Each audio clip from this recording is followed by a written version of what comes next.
atmosfæriske luft, som er indånder, består af 21% ilt, kaldet O2, 0,1% kuldioxid, også kaldet CO2, og 78,9% nitrogen, N2.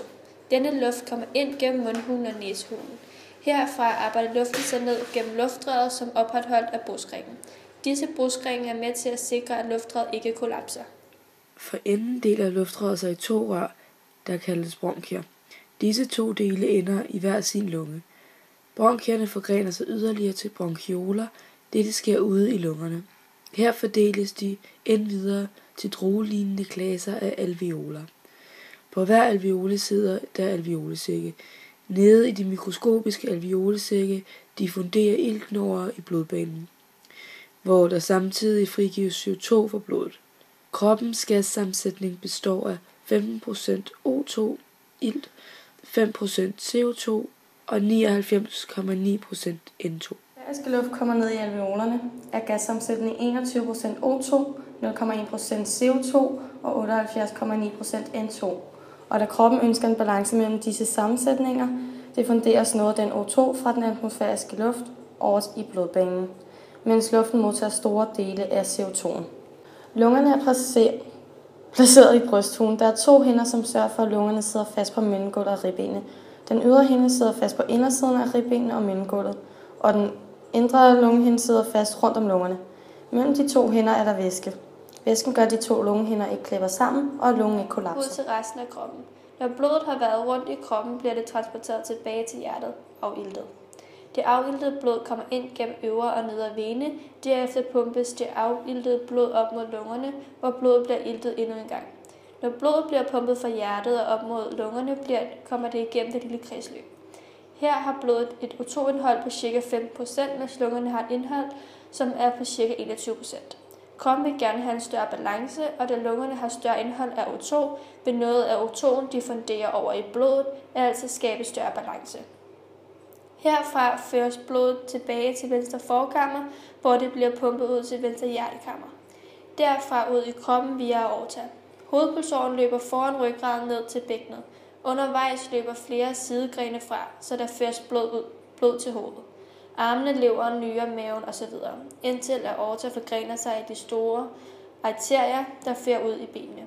Uanset hvor i kroppen pulsårene, også kaldet arterierne, fører blodet hen, vil det bevæge sig mod kroppens væv gennem mindre og mindre år. Arterierne vil således dele sig i arterioler, der igen vil blive til kapillærer. Dette har til formål at få blodet ud i samlede celler i kroppen. Når blodet bevæger sig gennem kapillærerne, kan næringsstoffer og ilt sammen med væske fra blodbanen diffundere gennem kapillærvæggen og ud til kroppens celler. Samtidig kan affaldsstoffer som CO2 diffundere tilbage til kapillæret. Herefter begynder kapillærerne at samles igen, nu med afiltet blod. De løber først sammen i små vener, som hedder venoler. Herefter i vener, der ender i de store hulvener, der transporterer det afiltede blod til hjertet. Mellem forkammerne og hjertekammerne sidder en hjerteklap. Klappen sørger for, at blodet, der presses ned i hjertekammerne, ikke løber tilbage til forkammerne. Først trækker forkammerne sig sammen og presser blodet ned i hjertekammerne. Straks derefter sammentrækkes hjertekammerne også, og det forøgede tryk lukker for klapperne op mod forkammerne, og blodet pumpes ud i pulsårene. Denne fase kaldes systolen, og den trykbølge, der herved opstår i blodkarrenes vægge, kan føles som pulsen.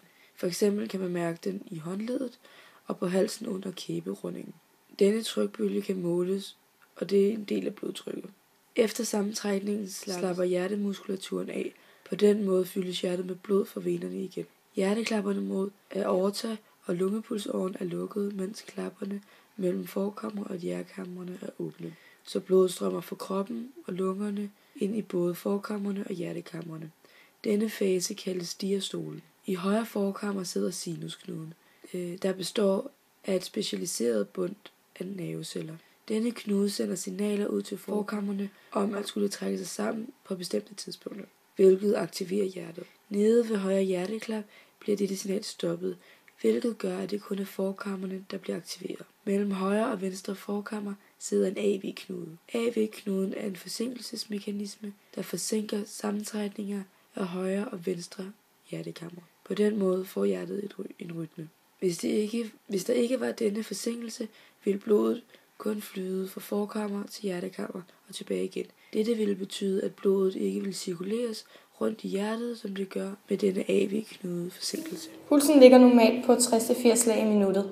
Jo bedre får man af, jo lavere er pulsen. Blodet bliver transporteret fra hjertet ud forbi lungerne via den store vene. Blodet er endnu ikke iltet, når det kommer forbi lungerne og alveolsækkene, men får her diffunderet ilten ud i blodet, hvorefter via det lille kredsløb bliver transporteret tilbage til hjertet, hvorfra blodet fordeler sig ud til resten af kroppen gennem aorta. Når der udåndes, slapper åndedrætsmusklerne af, det vil sige, at noget af luften, som er i lungerne, bliver presset ud igen. Jo bedre får man af, jo flere alveolsække har man, da dette giver et større overfladesareal til at kunne optage ilten på.